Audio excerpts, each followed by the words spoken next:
Olá, queridos amigos, queridas amigas, que a face do Senhor Jesus possa resplandecer em cada um de vocês, dando-lhes a paz.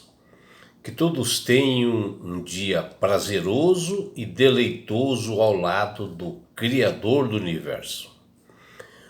Vamos estudar a lição e hoje, sábado 23 de dezembro, inicia-se uma nova lição, que é a lição de número 13, que ela tem como título O Fim da Missão de Deus, que é essa lição aqui, O Fim da Missão de Deus, lição 13, né?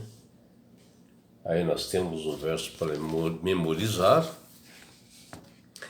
E a lição de hoje está uma lição realmente maravilhosa, porque Deus tem realmente um plano para todos nós de paz para a eternidade. E a segunda vinda de Jesus, que está em breve, conforme os sinais que ele predisse quando ele esteve entre nós pela primeira vez, e tudo isso nos conduz à recriação da Terra e é o ponto culminante, da história bíblica. E o livro de Apocalipse, no capítulo 21 e 22, está escrito como o final feliz, em definitivo, né? E, em certo sentido, essa é uma interpretação precisa das profecias. A partir dessa perspectiva, a segunda vinda de Cristo e a nova terra constitui o término da missão de Deus, que fala a lição dessa semana. E o final é uma vida eterna, de felicidade, de alegria, ao lado do Criador do Universo. Em outro sentido, esse final não é o fim, mas o começo de uma nova vida transformada ou continuação daquilo que Deus planejou para a humanidade e para a Terra antes da fundação do mundo. Um começo no qual os redimidos, irão aprofundar o seu entendimento, sua compreensão sobre Deus e de seu caráter por toda a eternidade.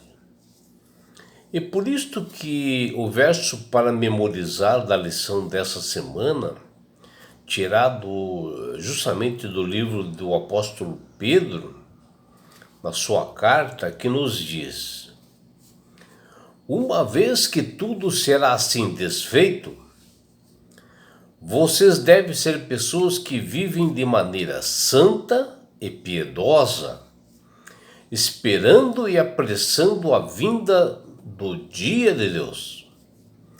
Por causa desse dia, os céus incendiados serão desfeitos e os elementos se derreterão pelo calor. Que está lá em 2 Pedro, capítulo 3, versículos 11 e 12. Deus está bastante paciente, com a segunda vinda do seu Filho Jesus. Ele é longânimo e aguarda a nossa decisão, porque o seu desejo é que o máximo de pessoas se salvem, aceitando o seu Filho amado Jesus como Salvador e Senhor de suas vidas. A demora, então, não é um atraso, mas um tempo de misericórdia. O desejo de Deus Pai é de que nenhum pereça, senão que todos cheguem ao arrependimento, que fala lá em 2 Pedro 3,9. Nada é tão precioso para o Criador do Universo do que a sua obra-prima de sua criação, E a Bíblia diz aqui em 2 Pedro 3,10 que virá, entretanto, como ladrão o dia do Senhor. Está lá em 2 Pedro, capítulo 3, versículo 10. E assim, não no sentido de que será um evento silencioso, mas em que nós não sabemos nem o dia nem a hora em que isto ocorrerá. Pois Pedro continua dizendo, olha o que Pedro diz: no qual os céus passarão com estrepitoso estrondo, e os elementos se desfarão, abrasados também a terra, e as obras que nela existem. Serão atingidos os céus, incendiados, sendo desfeitos, e os elementos abrasados se derreterão. Que está em 2 Pedro 3, versículos 10 e 12. Será o evento mais ruidoso e espetacular que este mundo jamais testemunhou. E nós vivemos no tempo de não somente esperar a segunda vinda de Jesus, mas de apressar a vinda do dia de Deus, o dia do Senhor, que fala em 2 Pedro 3,12. E por isto que Deus, através do apóstolo João, ele nos alerta no livro do Apocalipse, onde ali inunda nossa mente com cenas do fim dos tempos e que nós estudaremos esta semana.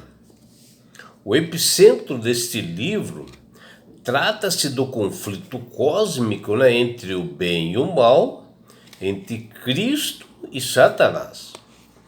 O inimigo de Deus perdeu o seu domínio sobre a terra, que anteriormente havia sido entregue pelo pecado de Adão e Eva.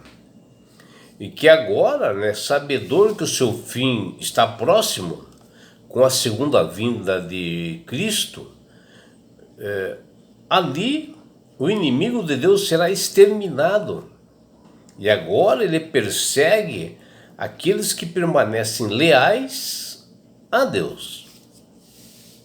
O clímax, o ponto alto do livro de Apocalipse, é o retorno de Jesus a este mundo para libertar seus filhos, fiéis àqueles que guardam seus estatutos e mandamentos, e assim tanto os justos, vivos, quanto os fiéis que morreram acreditando em Cristo, desde lá a queda de Adão e Eva, serão levados para as mansões celestiais.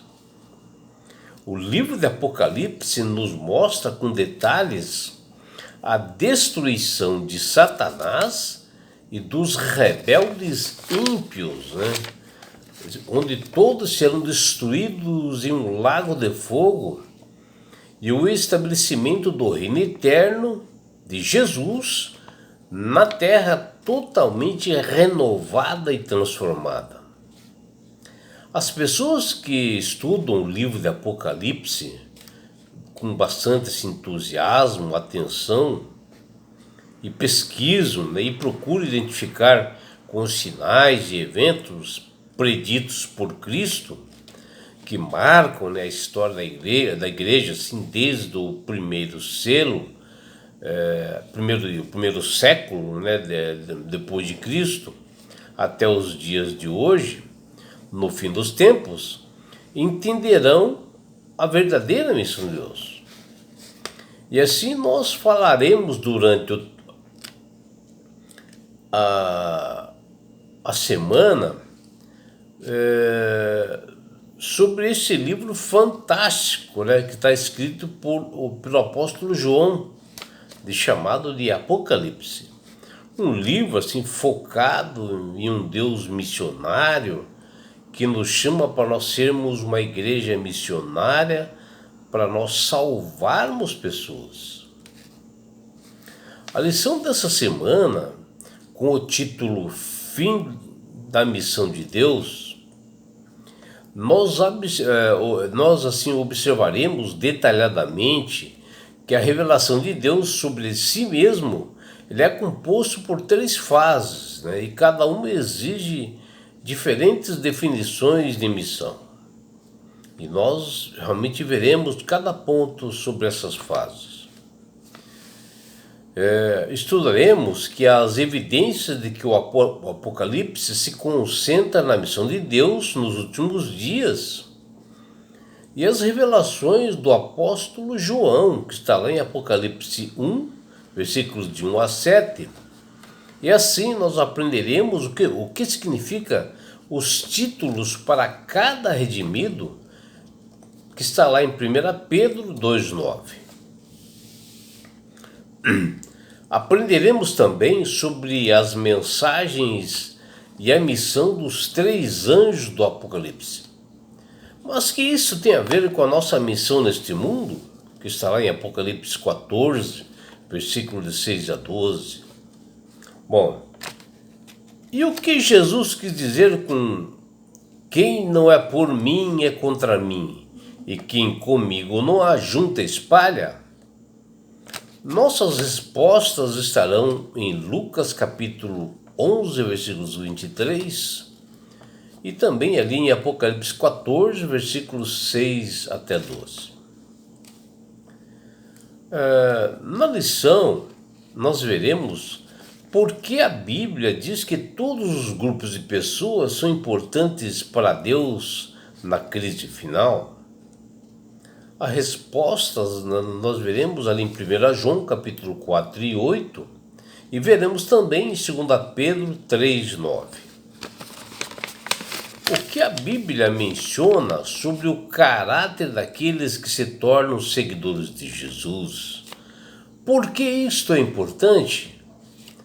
A resposta estará ali em 2 Coríntios capítulo 11, 2, no livro de Isaías capítulo 30, versículo 21, estará também em 1 João capítulo 1, versículo 9, e também em Apocalipse 7, versículo 14.